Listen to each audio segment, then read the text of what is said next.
Thank you, Mr. President, or should I say, Your Honor. Thank you, Professor. And thank you, ladies and gentlemen. And thank you to the class of 2022.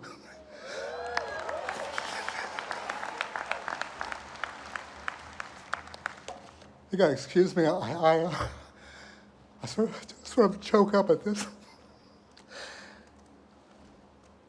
2022. I never thought I'd live this long. I want to tell you, it is a great honor. I heartily congratulate you, especially this class. I look out and I'm delighted to see, as my parents used to say, you look better than what you've been through. Know what I'm saying? Give yourselves a round of applause.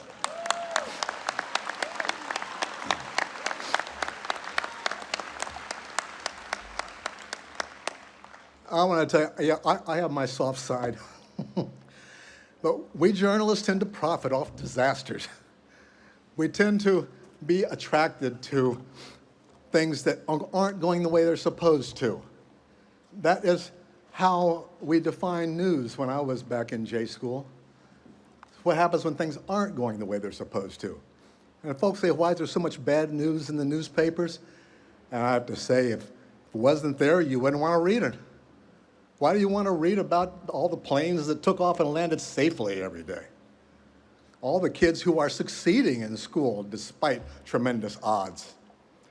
Although they have their own service too. Those narratives are what give us encouragement.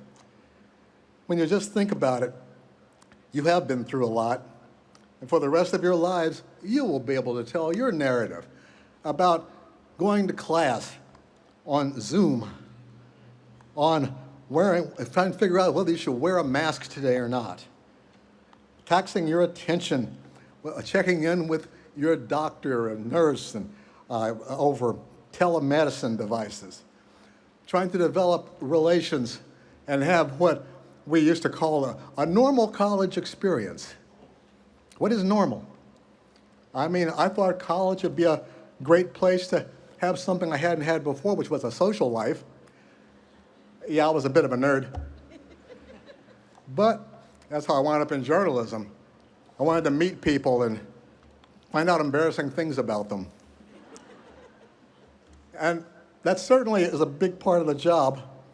But I want to tell you, I'm so glad to be encouraged by looking at your bright, beaming faces, looking up now with wonder and hope, or down at your texting devices.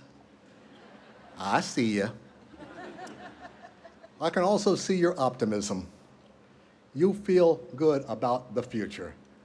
And believe me, you have good reason to feel good about the future because you're going to be the ones to help make it. I look at you and I know you're ready for the job.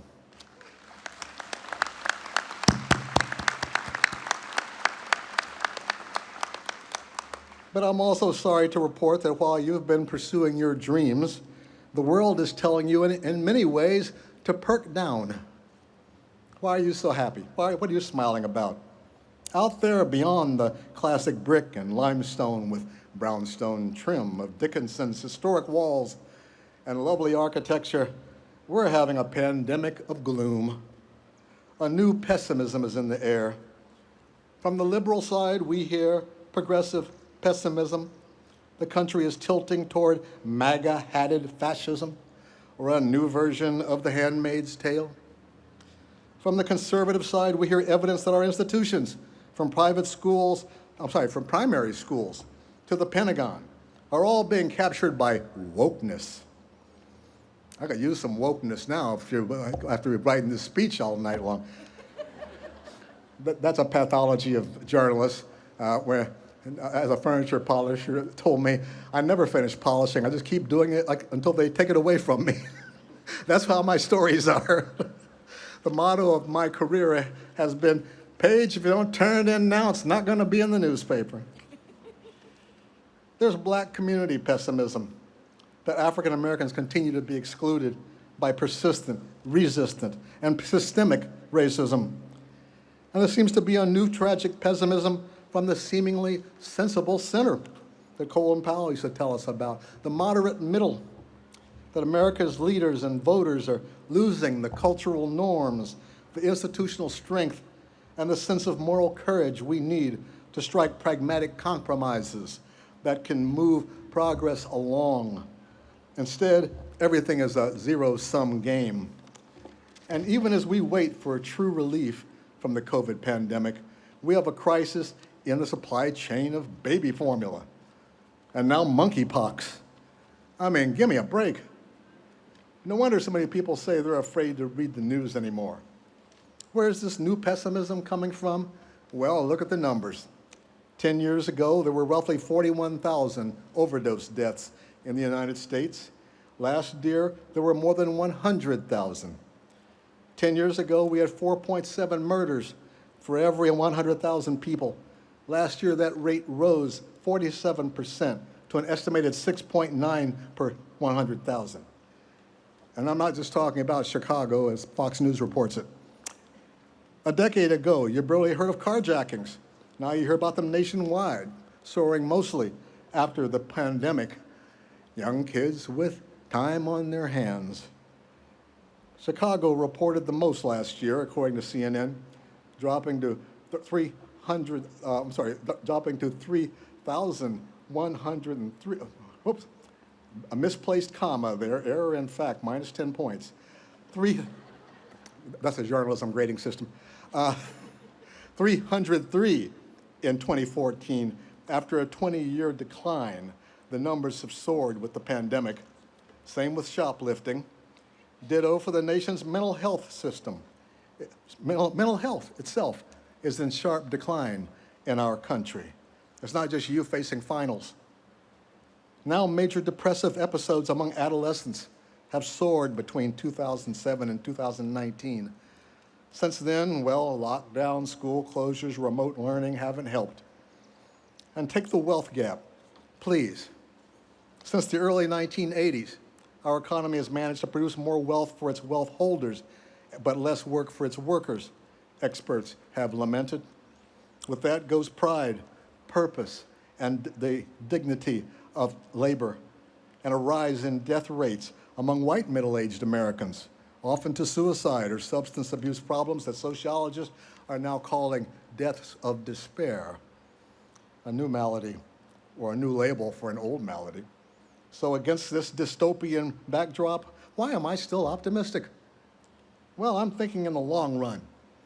I say that with the vision of an old man who knows he's got fewer days ahead of him than behind him, who's been through a lot of short runs, although as President George W. Bush famously said, in the long run, we're all dead.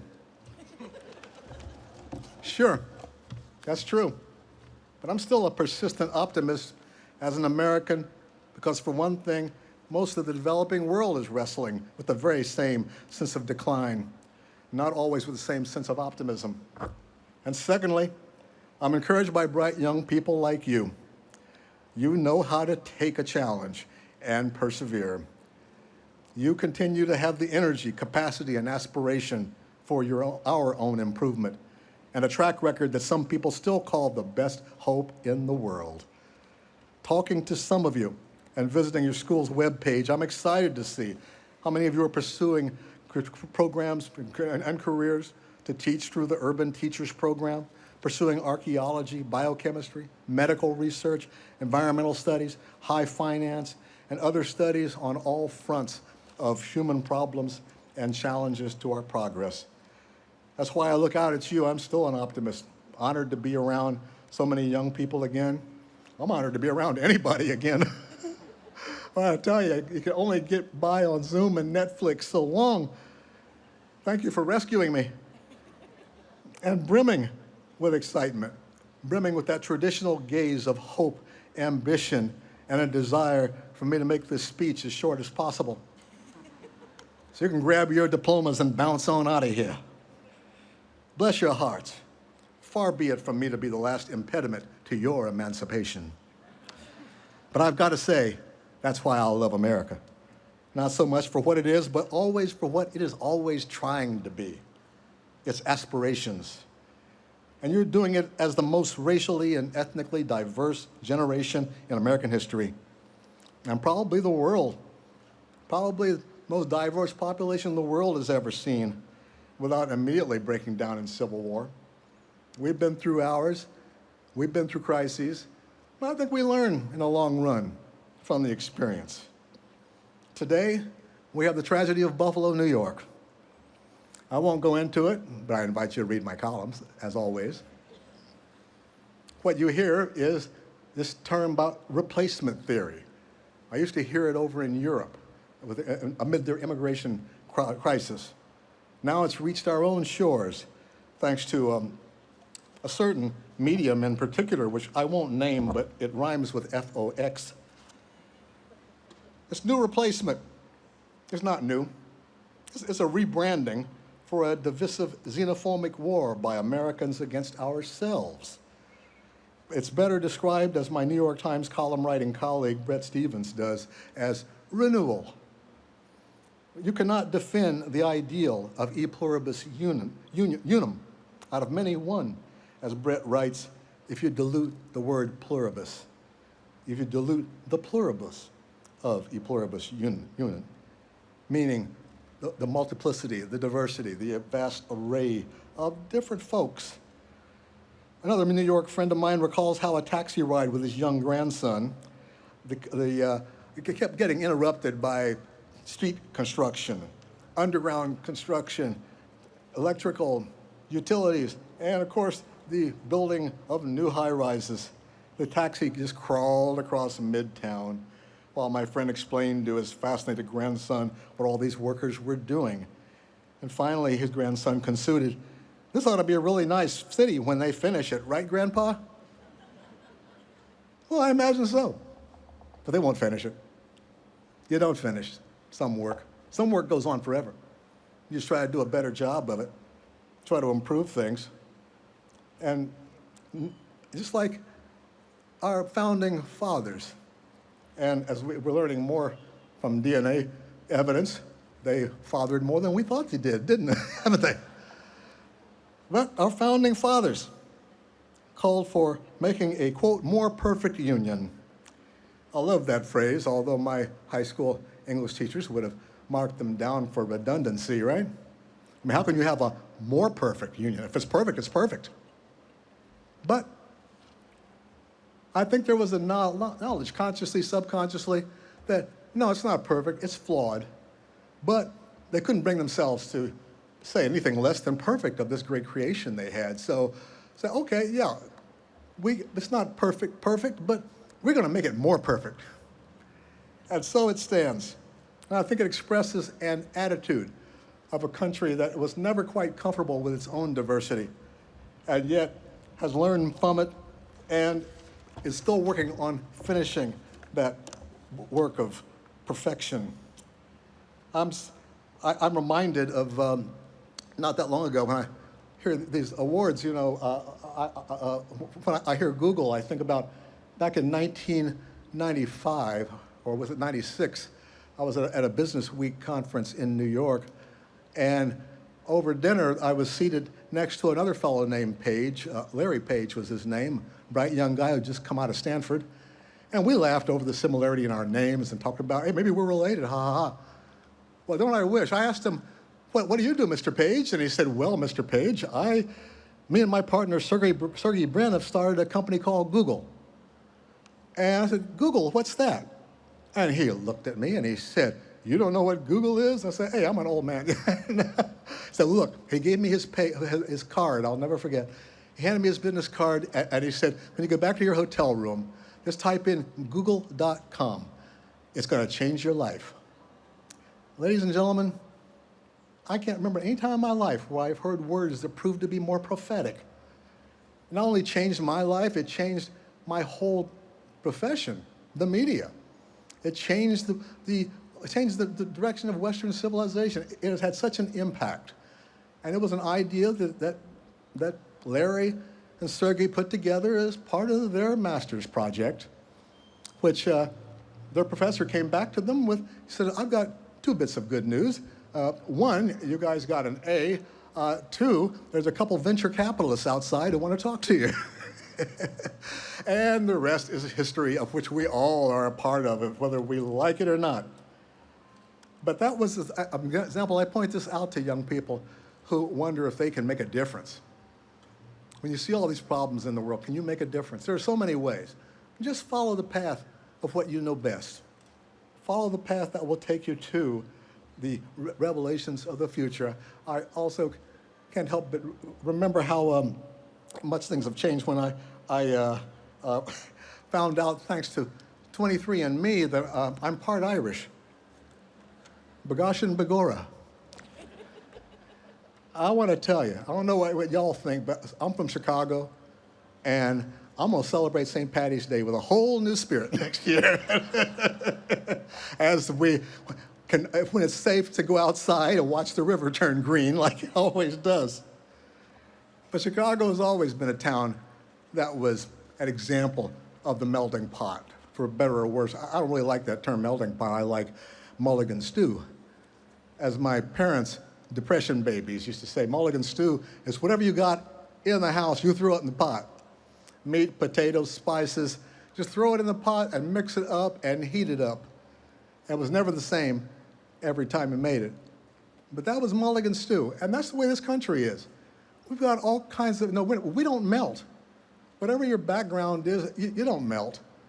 You contribute to the flavor of the whole while absorbing some of that flavor as well. And that is why we have the dynamic level of creativity that we have, including Larry and Sergey, whose family immigrated from Russia. You got Steve Jobs, whose father immigrated from Syria. I mean, it's still going on, folks. There's that dynamism. It's not a question of us having a replacement. No group replaces the other, but we all renew the process. And I'm reminded, though, in these troubled times of the 1960s, when I was like you, a graduating senior, and Martin Luther King was taken from us suddenly. More than 50 years later, I find his words in one of his final speeches, what sounds like a farewell address to the poignantly relevant method of this current moment. What I'm saying today, he said, is that we must go from this convention and say, America, you must be born again. It's 1967. Let us be dissatisfied. I conclude by saying today that we have a task. Let us go out with a divine dissatisfaction. A divine dissatisfaction. Let us be dissatisfied until America will no longer have a high blood pressure of creeds and an anemia of deeds. Let us be dissatisfied until the tragic walls that separate the outer city of wealth and comfort from the inner city of poverty and despair will be crushed by the battering rams of the forces of justice. Let us be dissatisfied until those who live on the outskirts of hope are brought into the metropolis of daily security. Let us be dissatisfied until the dark yesterdays of segregated schools will be transformed into bright tomorrows of quality integrated education. Let us be dissatisfied until slums are cast into the junk heaps of history and every family will find a decent sanitary home. Let us be dissatisfied until integration is not seen as a problem, but as an opportunity to participate in the beauty of diversity. Let us be dissatisfied until men and women, however black they may be, will be judged on the basis of the content of their character, not on the basis of the color of their skin.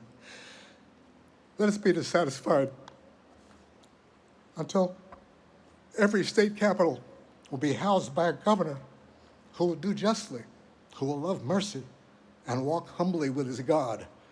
Let us be dissatisfied until from every city hall, justice will roll down like waters and righteousness like a mighty stream. Let us be dissatisfied until that day when the lion and the lamb shall lie down together, and everyone will sit under their own vine and fig tree, and none shall be afraid. Let us be dissatisfied until that day when nobody will shout white power, when nobody will shout black power, but everybody will talk about God's power and human power. Martin Luther King, ladies and gentlemen.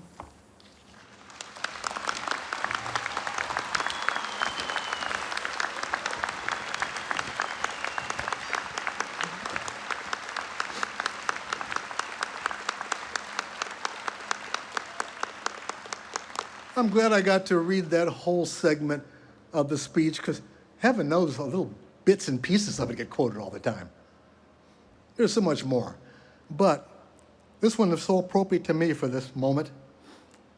At the same time, I'm reminded of my own father's Southern fried country wisdom, who said, "The lion may lie down with the lamb, but the lamb won't get much sleep."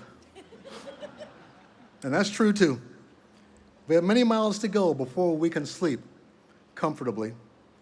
But as my mom liked to say, give to the world your best, and the best will come back to you. I could have a whole list of advice to you, class of 22, but I can't think of anything on the moment more important than that. Give to the world your best, and the best will come back to you. And that's why I'm optimistic. With your mind, what your mind can conceive, and your heart will believe, your body can achieve. Keep your eyes on the prize and hold on. Thank you. Thank you, class of 22.